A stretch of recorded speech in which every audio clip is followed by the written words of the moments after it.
Well, the second presidential debate was tonight. That was fun, huh? So, I guess the question that we're left with at the end of this second presidential debate, plus all of the stories that broke over the weekend regarding Donald Trump and the repugnant remarks that he made on tape about women in 2005 that were released, and his continuing denial of the innocence of the Central Park Five, and his decision tonight in the debate to go even lower and even dirtier than he has been going up to this point. The only question left is this: is Donald Trump's campaign dead, or is it still a fish flopping around on the bottom of the boat, alive but almost certainly doomed? And I think that the answer to the question is it's option number two. I don't think this debate finished Trump off completely. I don't think that Hillary Clinton was able to stand on his neck and put him out of his misery completely. But I do think that she delivered several very strong blows. And of course, she was aided greatly by Trump himself, as in the first debate. I don't think she sealed the deal completely, but I think she did a lot of very necessary and very good work toward that end. So let's talk specifics. The first thing that stands out for me about this debate is how utterly uncoachable Donald Trump apparently is.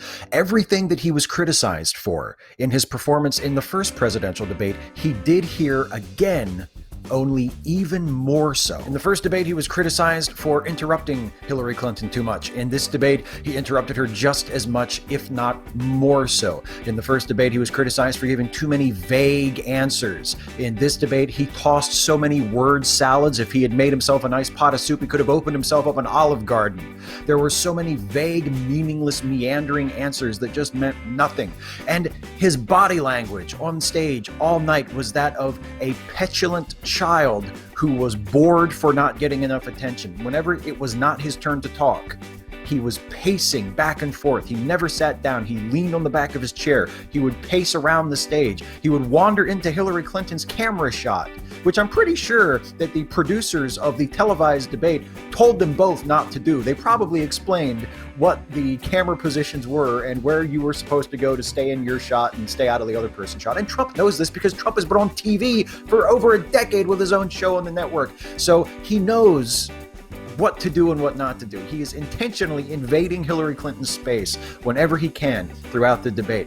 And he just gives off the impression of a willful, petulant person. He argues with the moderators multiple times. At one point, he says, in response to the moderators trying to cut him off or remind him that his time is up, that he feels like it's a 1-on-3 debate. He complains about things and then says, but I'm not going to complain.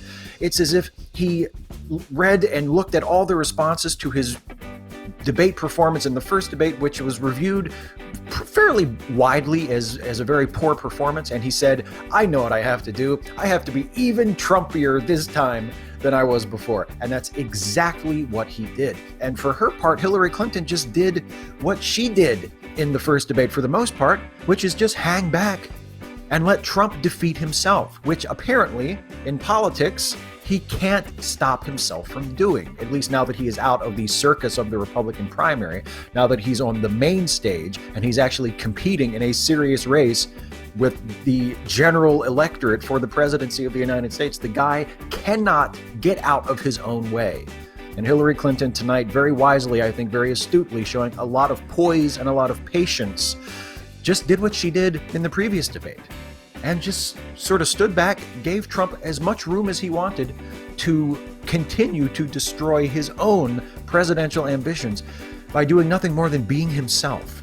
Speaking of the moderators, I think that they both did an excellent job. They had a very difficult task, keeping order during this debate, keeping things on track. There were a couple of moments where Anderson Cooper had to admonish the studio audience to stop making so much damn noise and wasting time. And Martha Raddatz found herself cast in the role of Donald Trump's mother, having to remind him that they were trying to be fair to both candidates, they weren't favoring Hillary, and that some of the things he was saying were not true. Speaking of Donald Trump's somewhat stormy relationship with the truth, there are a couple of facts that I think he probably should have been reminded of before he began the debate, and that is, number one, he's running against Hillary Clinton, not Bill Clinton. Many of Trump's attacks, including some of his lowest blows, were at the expense of former President Bill Clinton rather than Hillary Clinton. He even went to the lengths, the somewhat grotesque lengths, of bringing several of Bill Clinton's past accusers who have accused him of sexual assault into the audience to sit them with Trump's family to provide some kind of potential distraction to Hillary Clinton. Someone should also remind Donald Trump, because he mentioned this several times as though it were a point in his favor, that Bernie Sanders endorsed Hillary Clinton months ago.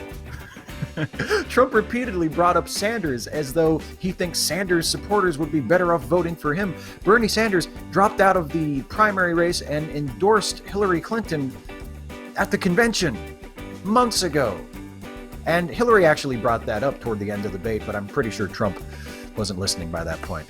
As you can probably tell by this point, I think that Donald Trump gave a pretty terrible performance, and I think that Hillary gave a pretty good performance in this debate. But that doesn't mean that Hillary's performance was perfect. For one thing, I think her answer to the question about her speech transcripts that were leaked recently by WikiLeaks was not as good as it could have been. She tried to explain that she was riffing on a scene from Lincoln and trying to talk about how she admired Lincoln's ability to stand by his principles, but also be a very strong strategic politician in order to accomplish his political goals. I mean, I think that's what she was getting at, but I don't think that quite came across, and she sort of opened herself up to what for Trump was a fairly good line. Another area where Hillary, at least for my money, came up a little bit short was in her answer to what was perhaps the most poignant question of the night, which was asked by a young Muslim American woman who asked both candidates, what would you do about the atmosphere of Islamophobia, of anti-Muslim bigotry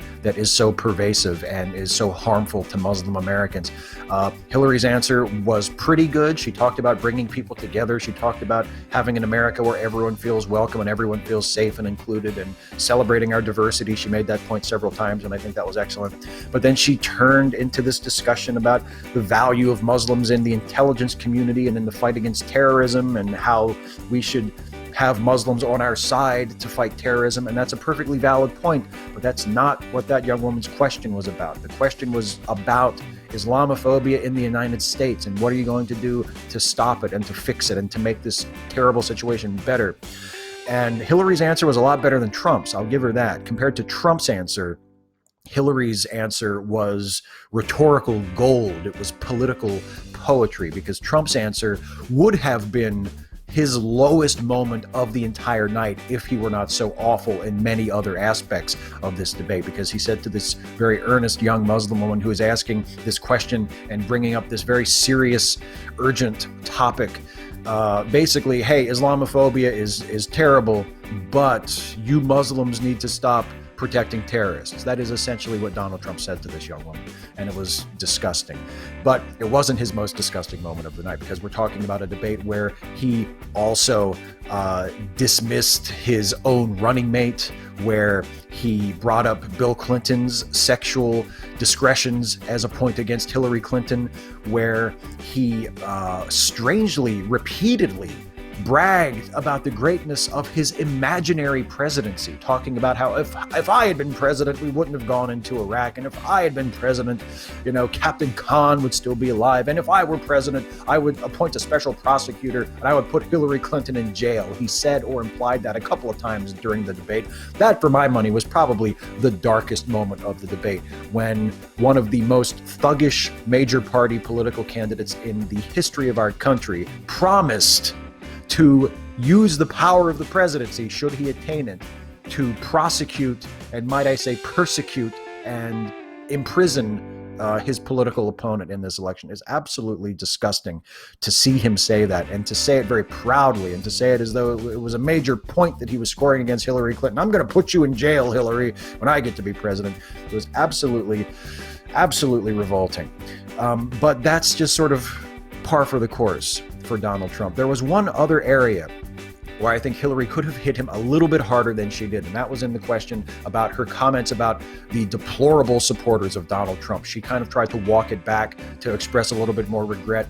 If I were her, I would have hit him a lot harder on that. I would have said, you know what, there's one candidate on this stage that has been endorsed by white nationalists, that has been endorsed by rape apologists and anti-feminists on YouTube, and it's not me, it's him. It's this guy. This guy is the guy who has been endorsed by the conspiracy theorists, by the racists, by the white nationalists, by the anti-feminists, by the professional misogynists. It's this guy right here.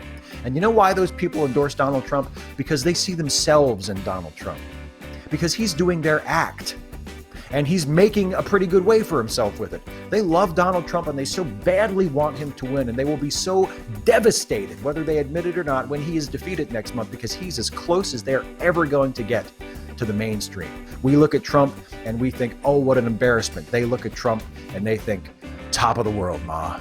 Well, enjoy it while it lasts, kids, because hopefully it'll be all over in about a month.